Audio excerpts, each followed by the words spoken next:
Bonjour à vous Loïc Travers, bien entendu avec vous. On va parler de ce qui s'est passé à la préfecture de police hier. Quelles sont ce matin les informations dont vous, syndicalistes, policiers, vous disposez sur le déroulement des faits, sur le profil du tueur?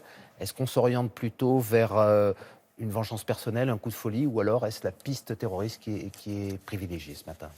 Au moment où je vous parle, l'enquête bat son plein. Et le principe même de l'enquête, quand vous avez un homicide ou plusieurs homicides qui ont été commis, eh bien, c'est d'ouvrir les portes très larges et de les refermer une par une. Donc effectivement, le principe, c'est là, lié à la perquisition, lié au témoignage, lié à l'entourage. Eh bien, tout est recherché de telle façon à effectivement trouver les raisons de ce coup de folie ou de ce passage à l'acte et essayer d'avoir effectivement un mobile. Néanmoins, l'utilisation d'un couteau, le mode opératoire, le fait de s'en prendre à des fonctionnaires de police, tous ces éléments ne font-ils pas pencher la balance vers l'hypothèse terroriste? Alors, il faut être très prudent avec l'hypothèse terroriste. À l'heure où je vous parle, le parquet national antiterroriste ne s'est toujours pas saisi de cette affaire. C'est suivi par la CRIM. Vous avez raison sur le principe qu'un certain nombre de faisceaux peuvent orienter les policiers. Le fait d'utiliser un couteau, c'est déjà arrivé en France et en Europe. Le fait de viser des policiers, c'est déjà arrivé en France. Le fait d'être dans un lieu symbolique, c'est forcément quelque chose qui est important. Le fait que l'on dise qu'ils soient convertis, c'est un autre élément, mais tous les convertis ne sont pas des terroristes. Donc il faut être extrêmement prudent sur ces éléments. Le principe là, c'est effectivement de tout verrouiller pour enfin trouver la bonne raison. Vous dites c'est important, sa conversion à l'islam qui remonte à 18 mois. Est-ce que lorsqu'un de vos collègues policiers se convertit à l'islam, il fait l'objet d'une surveillance particulière? Est-ce que cela change le regard qu'on a sur un policier? Pas forcément. La religion, elle est libre en France, vous le savez. Il n'y a pas de déclaration par rapport à ça. Et ce personnel administratif n'a rien laissé supposer dans son attitude d'inquiétant. Il n'y avait pas de signes avant-coureurs ou de signaux faibles, comme on les appelle dans la profession, démontrant qu'il pouvait être dangereux. Donc c'est pour ça qu'il faut être prudent. Et ce n'est pas parce qu'effectivement on se convertit à une religion que ça fait de nous un homme dangereux et qu'on passe à l'acte. Alors, si c'est une affaire personnelle, une affaire de vengeance contre notamment sa chef de service, c'est une des hypothèses qui a été évoquée. Pourquoi, selon vous, aurait-il poursuivi sa trajectoire meurtrière? Comment un homme qui travaille depuis 20 ans dans une institution vient-il à tuer ses propres collègues?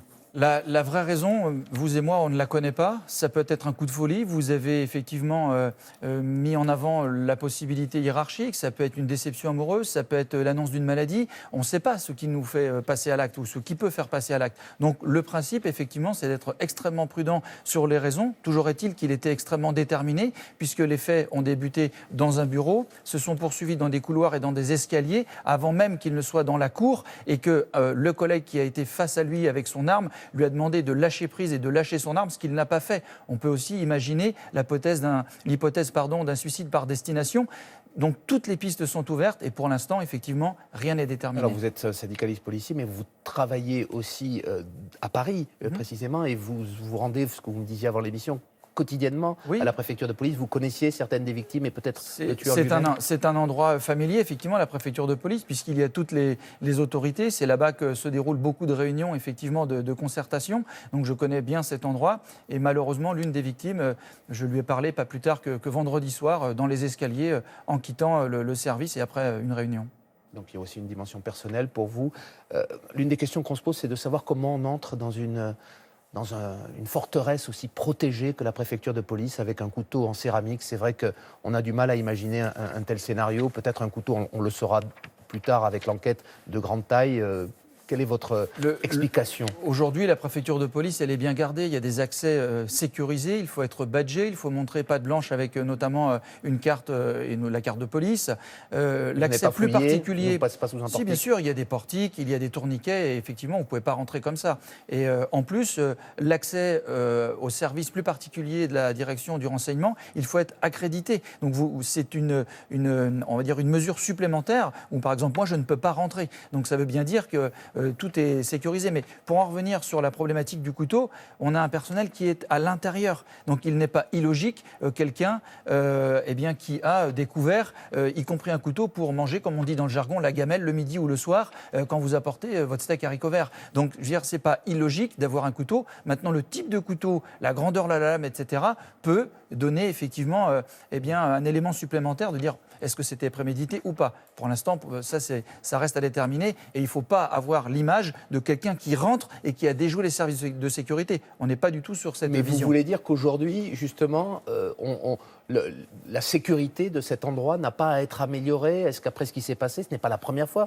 que la préfecture de police est prise pour cible, il ne faudrait pas tout de même augmenter les contrôles, faire établir davantage de vigilance pour une attaque à l'intérieur de la préfecture de police, c'est inédit. Mais devant, sur le pourtour, effectivement, on a eu une attaque au marteau il y a quelques temps, attaque qui était de portée, comment dirais-je, terroriste. Il y a eu l'histoire de la voiture devant Notre-Dame, etc. Mais effectivement, à l'intérieur même, c'est quelque chose de tout à fait nouveau et le bilan dramatique et effroyable n'a pas de pareil dans l'histoire. Vous le précisiez, cet homme travaillait au service du renseignement. Si jamais le caractère terroriste était établi, cela voudrait dire qu'il a eu accès à des informations, certaines secrets défense ou sur l'identité de certains policiers. Est-ce que c'est un scénario que l'on imagine et qui déjà, ce personnel était habilité, secret défense, et ensuite il s'occupait effectivement de toute la gestion des problématiques informatiques quand votre ordinateur ne fonctionne pas, quand il y a un problème par exemple de réseau. Donc quand on sait effectivement l'importance que l'on doit accorder à ce type de matériel, il était là surtout pour faciliter le travail des agents quand ils avaient un souci. Donc on ne peut pas supputer ce qu'il a pu employer ou pas. Donc il faut être extrêmement prudent là-dessus et on est peut-être d'ailleurs complètement à côté de la plaque. Ce drame est en tout cas survenu au lendemain d'une journée de mobilisation très importante de policiers, 27 000 de vos collègues dans la rue, un sentiment de colère, de désespoir parfois qui domine aujourd'hui dans la profession. Il y a eu 52 suicides depuis le début de l'année. Est-ce que vous inscrivez ce drame d'hier dans cette spirale négative? Ce drame d'hier vient forcément rajouter au mal-être des policiers. Il faut rappeler que les policiers sont naturellement suspicieux. C'est comme ça, c'est la déformation professionnelle. On fait toujours attention pour notre famille ou autre à notre entourage. Je rappelle tristement l'affaire de Magnanville où 2 collègues ont été assassinés à leur domicile dans les Yvelines il y a quelques années. Terroriste. C'était effectivement un acte terroriste. Il y avait là cette dimension qui fait que certains collègues ont changé leur façon de faire, ne prennent pas par exemple le même trajet domicile-travail quand ils rentrent chez eux le soir. Donc un acte comme celui-ci, même si c'est un acte de folie, au sein même d'une maison de police où normalement c'est sanctuarisé, quelque part comme le domicile, on s'y sent bien, on y est protégé parce qu'on n'y est qu'avec des collègues qui sont effectivement nos potes, les gens avec qui dans l'esprit de corps on travaille. On n'imagine pas ça. Donc effectivement, c'est pas de nature à rassurer. Mais est-ce que ça rajoute à votre un colère petit peu contre vos chefs et votre institution et ce qu'on a entendu dans la rue avant-hier, c'est beaucoup de ressentiment par rapport à la façon dont on vous fait travailler depuis des mois. Il y a un ressentiment, mais le mal-être policier, notamment lié au suicide, parce que c'est pour ça que 27 000 collègues étaient dans la rue, est lié effectivement au fait que notre système hiérarchique est extrêmement vertical, le management y est quand même très, très marqué. Donc c'est ça qui aujourd'hui, pour certains aspects, pose problème. Vous avez des conditions de travail dans certains endroits, dans certains commissariats, effectivement, qui ne sont pas du tout à la hauteur. Et aujourd'hui, il y a effectivement ce mal-être qui est très présent. Mais ça pourrait expliquer un passage à l'acte, comme on a vu hier? Il faut être prudent parce que le passage à l'acte, il faut le connaître, ça peut être une raison purement personnelle qui fait qu'on a ce coup de folie. Mais en tout cas, ce n'est pas de nature à calmer la psychose.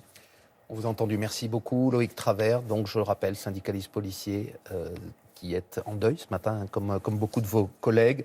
Un invité pour ce week-end à noter sur France 3, dans un dimanche en politique, Jean-Baptiste Djebari, le nouveau secrétaire d'État au transport. Laurent, c'est à vous. Très bonne journée, merci à vous.